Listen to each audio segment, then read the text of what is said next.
নমস্কার বন্ধুরা, আপনারা কেমন আছেন? আশা করি সবাই ভালো আছেন। আজকের এই নতুন মিনি ব্লগে আপনাদের স্বাগত জানাই। সুন্দর মনোরম পরিবেশটা দেখার জন্য আমাদের বাড়ির পেছনে চলে এসেছি। দেখুন কত সুন্দর কচুরিপানার ফুলগুলো ফুটে আছে। আর দেখুন কত বড় পুকুর, এখানে ঠাকুর বিসর্জন, স্নান সব আমরা এখানেই করি। আমাদের বাড়িতে আমরা কিছু সবজি গাছ লাগিয়েছি। বলুন তো এগুলো কী গাছ? কেউ বলতে পারবেন? এগুলো হচ্ছে পালং শাক গাছ আর ধনেপাতা গাছও লাগানো হয়েছে।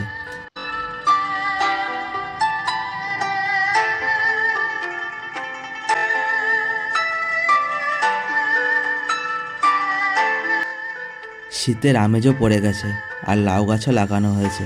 লাউ পাতাগুলো দেখুন রোদের ঝলকানিতে কত সুন্দর লাগছে। আর ওই দেখুন আমাদের কাছে লাউ ধারাও শুরু হয়ে গেছে। কারা কারা লাউ খেতে ভালোবাসেন অবশ্যই কমেন্ট করে জানাবেন। আমাদের অপরাজিতা ফুল গাছটি কত সুন্দর হয়েছে।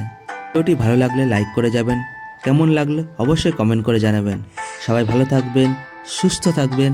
দেখা হবে আর একটি নতুন ভিডিওতে।